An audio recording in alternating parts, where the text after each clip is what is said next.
In this episode, the 2023 Cadillac CT4 V-Blackwing Track Edition. It's a mouthful, right? The new Civic Type R and the Chevy Blazer EV. Welcome to episode 95 of the We Are Auto Show. What's up, Derek? Mr. Michael Rowell. Good news. Ooh. I got a 3D printer. Hey! It solves everything you ever needed it to solve. Does it? Yes. You know when you're playing a video game and you unlock like a new component of something and it unlocks a whole new world for you? Keys to a treasure chest of possibilities. Yes. So now, instead of going to the store and buying, say a hook that I can put my hat on for a closet, I just print one. You're going to find excuses to just print things just to print them. Why not? I don't need a new hat hook, but I'm going to make 8 of them. Oh, yeah? It's going to be fantastic. It's okay. Don't take offense to this, but I feel like a 3D printer is like the kind of geeky version of a chainsaw. Oh, I see what you're doing. Because if you have a chainsaw, you will find any excuse to use it, right? That tree looks like it's dying. Oh my God, yes. Has one brown leaf. The cat needs some new cat food. Break the chainsaw out. No. Open the cat food tin, right? Oh, got to cut this tomato for dinner. No. Oh, tomato sliced. I see what you're doing there. You will find any excuse to use it. I did find a couple of useful things that are automotive related, though. Oh. When you get in your car, where do you put your sunglasses? On my eyes. Assuming you don't need them. It's raining. Okay. In the center cubby console-y thing. I don't have one of those. Yes, because you drive a car smaller than a shoe. Mm-hmm. Okay. So mine currently go in my cup holder, assuming that's not taken, which is a terrible place for them. If you're not using a cup? It's a terrible place for them, right? Yes. So what I'm going to do is 3D print a little thing that goes on the very top on the visor that you pull down that has the mirror on it. And it's going to sit up there. Perfect. Brilliant. Another one that I found. Oh. You know the little clips that hold the inner lining of the wheel well in? The plastic clips that you break when you touch them with a toothpick. Yeah, you can't breathe on them without shattering them. No. Correct. You can 3D print those. Okay, so that one, I will concede, that is a good use. So it's not just, there's a tree for every chainsaw out there. You just got to find it. Good point. I do like where your head's at there. Mass produce little plastic clippy things. I can do that now. Good. Yes. You should start. And there was one more thing that I saw. Somebody created a model of an entire manual transmission, a 5-speed manual that actually works. And you can 3D print it. Oof. You couldn't use it in a car. But if you were teaching a student and you pulled out a 3D printed manual transmission and you were like, here's where the connections go, here's the dog gears, here's how the clutch works. I mean. That's pretty cool, actually. Yeah. For educational purposes. Yeah. Can dig it. Might try to make it. We'll see. Oh, if it was like, that'd be sick. 20 parts. Holy cow. Yeah. Spend all day making that. Anyway, let's talk about the news. Okay, so let's start with some Cadillac news, shall we? Let's do it. So there are some new special edition Cadillac CT4 V-Blackwings that are coming out. And as race fans and enthusiasts, you and I'm stoked for this, and I'm sure you will be too. So currently in IMSA, the International Motorsports Association, arguably our favorite race series that we like to go watch and see all the time at, Sebring and Daytona, places like that. So Cadillac is actually doing special versions of those CT4 V-Blackwing. They're called the Track Editions to celebrate Cadillac's DPI. That's the class of racing in IMSA. Their DPI success at those certain tracks. So I think that's kind of cool, actually. That is neat. As a racing enthusiast, I'm pretty stoked for that, actually. That is very cool. So yeah, Cadillac is doing the CT4 V-Blackwing track editions. They're going to honor 3 U.S. tracks that the Cadillac DPI has had good success at. It's going to commemorate the Sebring International Raceway, Okay. right about an hour and a half from us, Watkins Glen, and Road Atlanta, home of Petit Le Mans. All endurance tracks. Correct. All long races. And if you think about Cadillac, you wouldn't expect them to have endurance like as a brand, endurance racing special editions of a sports sedan. No. You'd think the beige soft top for an old lady at Florida in Miami, right? Hardcore racing. Yeah. So this is actually kind of cool. They're doing, like I said, there's 3 of them: Sebring, Watkins Glen, and Road Atlanta. Let me give you the down low on the Sebring edition. So I'm going to steal some quotes here. The Sebring edition celebrates the 12 hours of Sebring, which is, close to us here in Florida, which Cadillac won in 2021 and 2022, right? So the Sebring edition, CT4 V-Blackwing, is got a dark Maverick Noir frost paint job, which is kind of a dark-ish color, right? And that paint job is chosen because the race ends in the dead of night. Ah. That's kind of cool. I like that. That is I cool. I like that a lot. It is paired with tech bronze brake calipers and interior accents in either Signet or Cine, I don't know how you say that, or Sky Cool Gray. Okay. Can dig it. Can dig it. I'm not okay. Yes, but that's the Sebring edition. So, moving on to the Watkins Glen edition. So, the Watkins Glen has the same interior trim, so whether that be Cool Gray or Signet, but it is absolutely decked out in electric blue paint with royal blue brakes. There which it is. They say calls to mind the light blue guardrails at Watkins Glen that mark the boundaries of Watkins Glen. It's a bit of a stretch. I can see it, but okay. A little bit. I'm with it, right? I was gonna say Sebring has blue and white. They do. Yeah, Sebring's walls are kind of blue and white too. But they're looking for something to pull Watkins Glen, right? And then the Road Atlanta edition features a Rift metallic paint job, which they say emulates, and this is where they're losing me, okay? Emulates the overall elevated environment of Road Atlanta and the sophistication of the city. I'm sorry, what? Yes. We dug real deep on Watkins. That one, I'm not so sure about the Road Atlanta edition. We got no more dirt to dig in. We're at bedrock. I'm not so sure about that one. Right? Because there's not really a whole lot of an elevated environment to endurance sports car racing. There's elevation at Road Atlanta. There is. Sure. I don't know how you put that into paint, but you don't. They should have made it red. It's all clay. Everything is clay there. Yeah, red dirt. Yeah. That would be great. Man, I should be a press person at Cadillac. I like your point. But the Road Atlanta, that Rift Metallic, which is emulating the overall elevated environment of Road Atlanta, it's also paired with either an adrenaline red or sky cool gray accents. And the exterior adds edge red brakes with radiant red side mirrors and a red pinstripe. Wow. Of the 3 you're looking at here, which one would you take? I am not going to take the Road Atlanta. Really?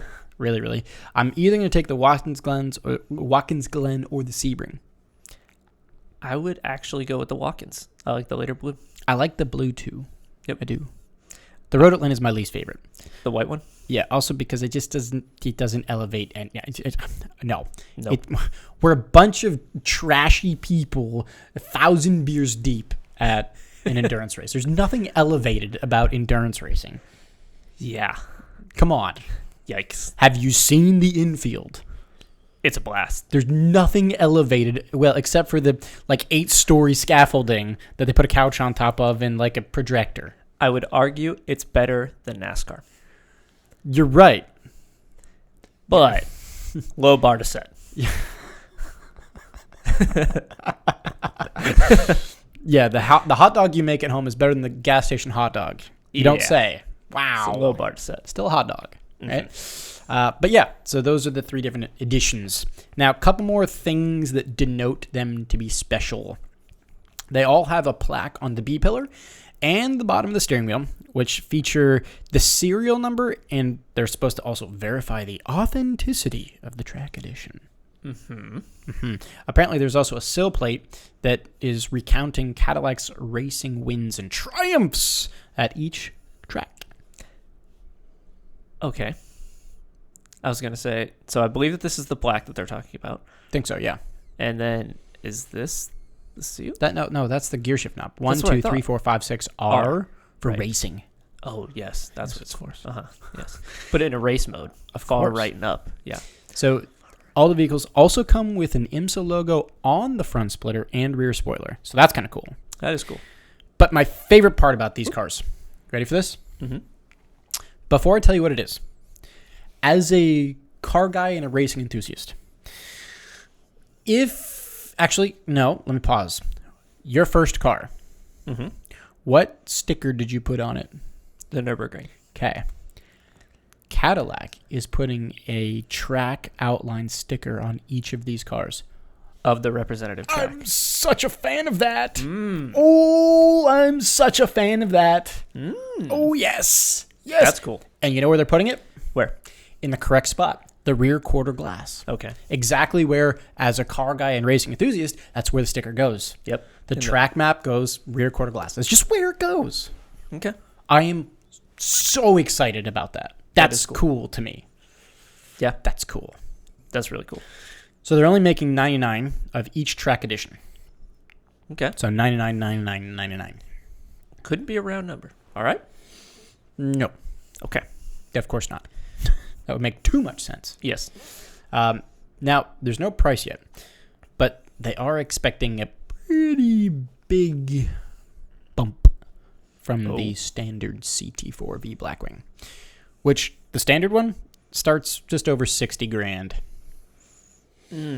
So they don't do any performance mods here. So you still get the same twin turbo 3.6 liter V6 that pumps out like 470 some odd horsepower with 445 torques, pound-feet of torque. Right? So it's punchy, right? And it does come with either a 6-speed manual or 10-speed auto. And it'll do 0 to 60 in 4 seconds, and it weighs a hefty 3,800 pounds. Oh, that's heavy. But, okay. Really? No performance modifications? No. What's your take on that? I get what they're doing. It's like the Audi RS7 exclusive edition. Yeah. I get it. I like it, I don't care that there's no performance mods as long as they don't charge gazillions more. If it's gazillions more, well then yes, give me some better suspension, better brakes, better something. But if it's not gazillions more and just some more, then I'm okay with it. So what's your limit? Like $5,000?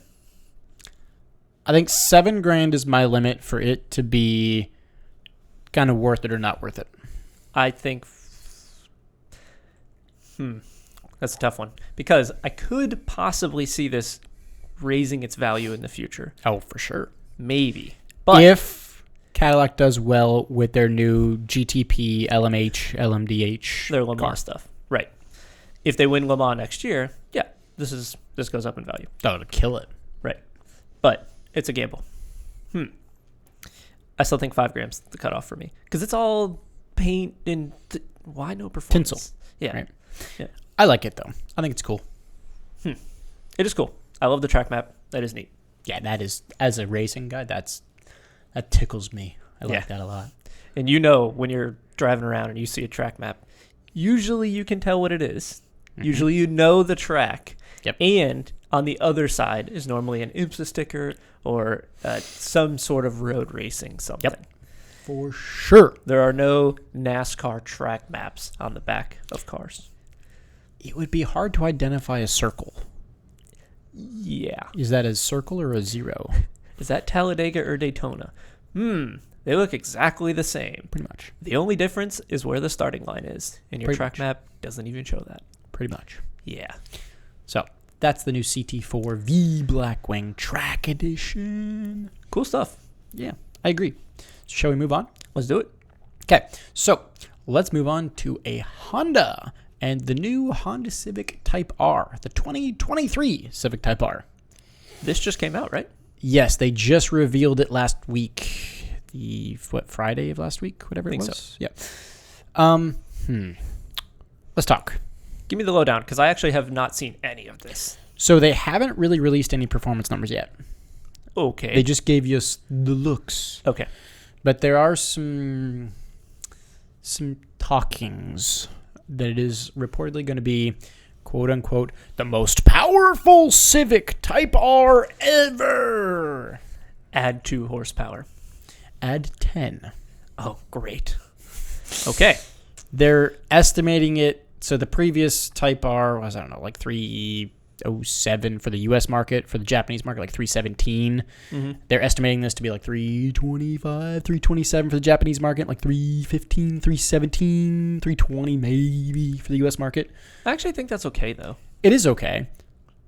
But let's get on with it. Okay. Because we need to talk about the looks.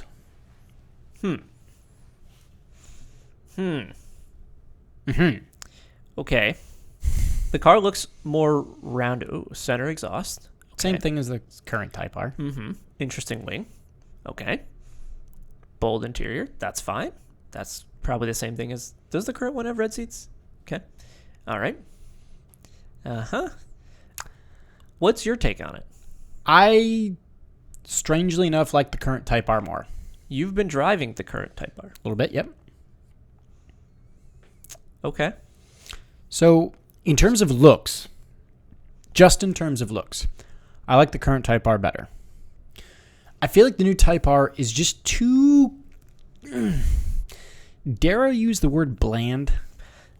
That's a little bit of the vibe I got.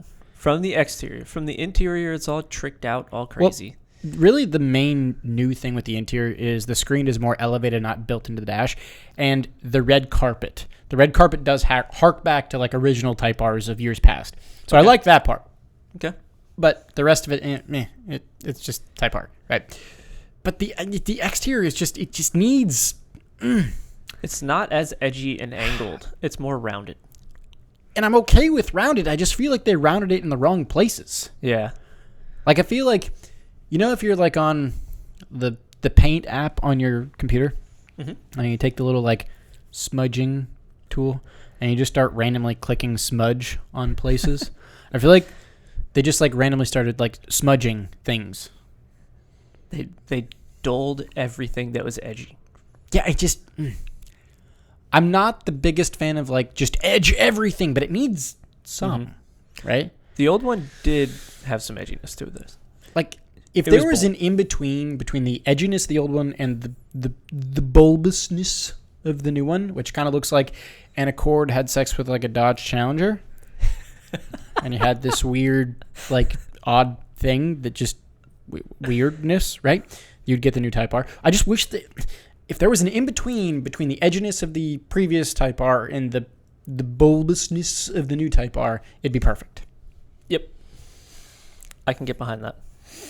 Now, there is one thing in the new Type R that I'm really excited about. And you're going to think I'm a bit of a nerd. Okay. Oh, I know. But it has to do with the tire size. Oh, boy. I know. Such a stupid-ass thing to get excited about. At least it's not paint. True. But the thing is the previous Type R had 20-inch tires, 20-inch wheels. Really?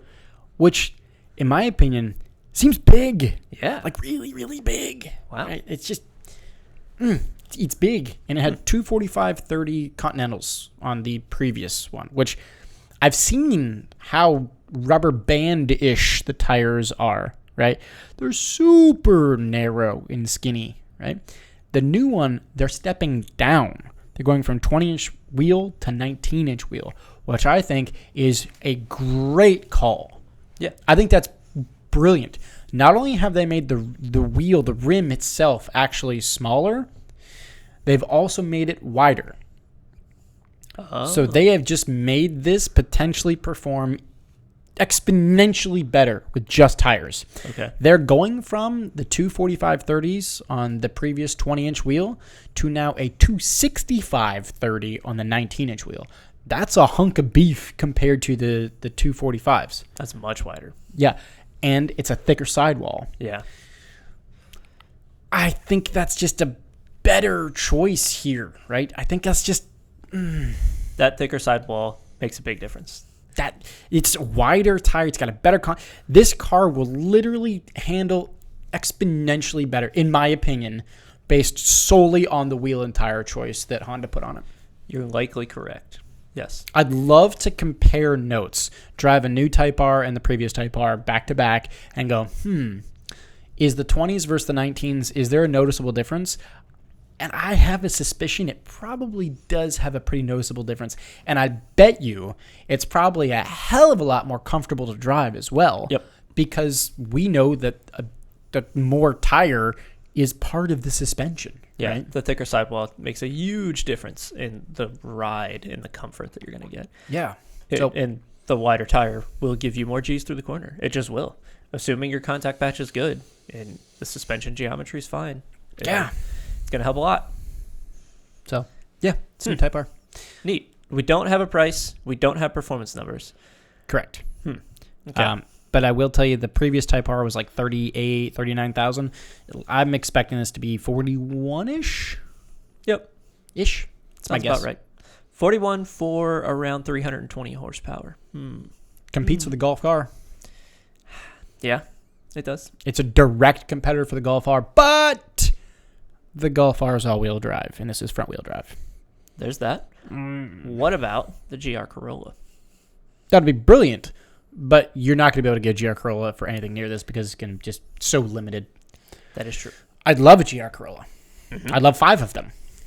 One for each workday. I don't think you need that many. No, Okay. but I'd still like them. Neat. All right, so yeah, that's the new Type R. Little more edgy. That's what they needed. Yep. All right. You want to talk about something not quite edgy, but edgy in the sense of electric vehicles? Not particularly. Well, let's do it. We got the lineup of the 2024 Chevy Blazer EV. Wow. I know you're pumped. Nope. I know you're super pumped. So The most pumpedest I've ever been about anything ever. the lineup actually has 4 different trims. There is the 1LT, 2LT, RS, and SS. Now, I believe this brings the SS back. They did not have the SS in the last generation. Of the Blazer? Yes. I don't know.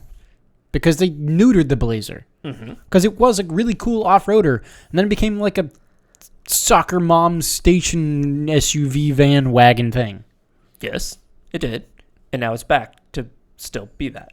No. So, the all-wheel drive option is on the 2LT and the RS. So, the 1LT, which is the cheapest of the 4. The basest, modelist. Well, I believe only have front wheel. Ooh. Unfortunate. And then the RS and I believe it's the SS will have all-wheel drive. I thought the SS was going to be rear-wheel drive? I think it's all. Okay. But let's talk about a couple of numbers because the interesting thing about these is going to be the charge rate and then how far the range is. We'll talk about horsepower in a little bit because we got to talk about these. So when plugged into a DC fast charger, which is like one of those Tesla chargers you can go to, one of the fancy ones. Yeah. Right? The Blazer EV will charge at 190 kilowatts. Tesla will do 250. I was going to say, is that good? I'm giving you the baseline. Tesla will do 250. That'll do 190. The Blazer will. And it will go adding 78 miles of range in 10 minutes. In ideal conditions with an asterisk Which means above that. When the weather is perfect, the atmosphere pressure No, is... when your battery's at 0. That's the perfect condition. Yes. So you can get up to 70 miles when you have no battery, which is not terrible. I believe that Tesla will beat it, but they've been light years ahead of everybody. So this is built on their Ultium platform, and you know that that's like their skateboard that they have with a whole bunch of basically throw a car on top of it. Yep. Good for them. That's a good business decision. The estimates, the Blazer EV will basically, between the trims, you'll either have 250 miles at the lowest or 320 miles at the best trim, the SS. That's still not brilliant. It's not brilliant, but it's not terrible. 320 miles is getting better. Yes. 247 is not enough. It's okay. For most people, it's okay. I understand the logic. It's just not enough. I don't to eliminate the range anxiety. From what I understand, I don't think we're going to see manufacturers try to push it super far in the range. They just want it to be more efficiently charging, right? Yes. They want it to charge faster to compare with gas. They could put 600 miles of range on it and just stuff batteries everywhere. And then it would be a Hummer, and it would be right. 18 million pounds. And it charges faster the more capacity you have to charge. So adding a whole bunch of range to it means it will actually charge slower over time. I see. Yes. So with the situation we're in, we're likely not going to get a 500, 600, 700 mile range in any car anytime soon. In 10 years, yes, maybe, when battery tech and battery capacity is way better. But not right now. Okay. Chevy does claim that the crossover can hit 60 miles an hour in under 4 seconds in the sportiest mode, which the sportiest mode is called wide open watts. Oh my God. Or shut wow. up. Oh my God. That You put it in wow mode. That is so bad. Oh my God. Oh, that's horrible.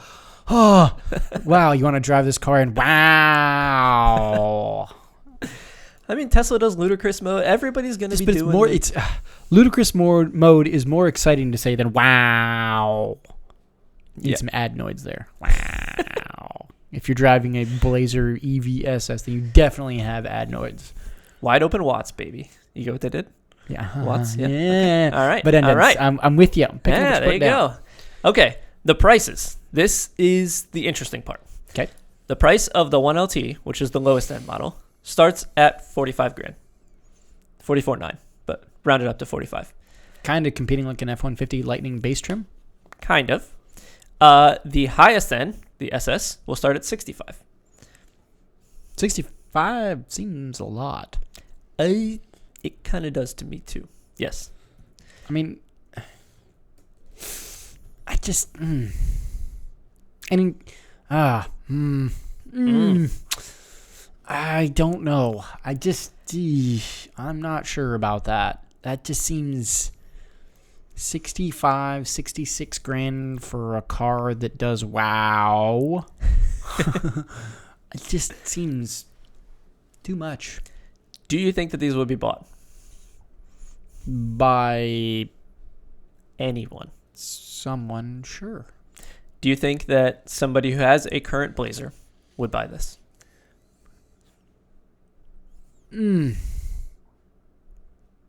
Possibly. Unfortunately. I think they will. I think that the marketing will work for Chevy. And if we were to look at Tesla's website, you could get a Model Y. You could get 318 miles of range with probably better tech for around 60 grand. More likely around 70 after all of the yada yada happens. So is that the base Model Y or is that the hot Model Y? The hot Model Y will come in around 70. So it's about the same price. It's about the same. And it's the same car, essentially. It's a small, compact crossover SUV van EV thing. Right. Right? Now, I will tell you, I like the interior of the Blazer more. Yes. It is driver-centric. Yes. I do think that this will actually sell. Would you buy one?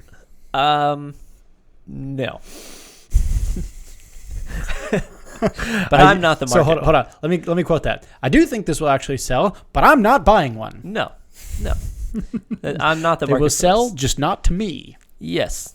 But this is a step in the right direction, and I think a pretty big leap in the right direction for Chevy. One small step for man, one large step for boomer kind.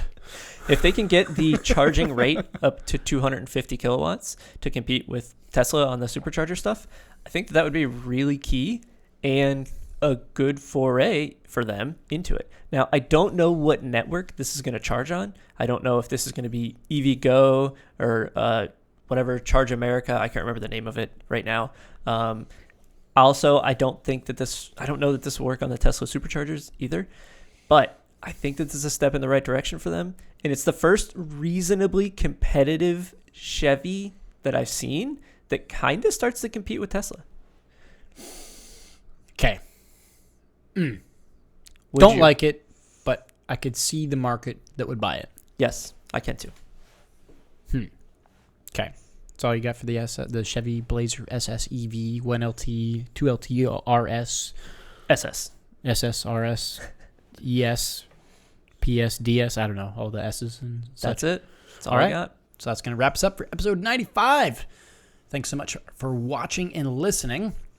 If you are watching on YouTube, please do drop a comment. Let us know, would you rather buy the new Chevy Blazer EV or the hot Tesla Model Y? Let us know in the video here. If you are listening on audio, so you know your Googles, Apples, and all them, please do send us a message on social, and you let us know. And socials are Facebook, We Are Auto, Instagram, We Are Auto _, YouTube is We Are Auto, and our website is weareauto.io. So thanks again, and we'll catch you guys in the next one. Peace.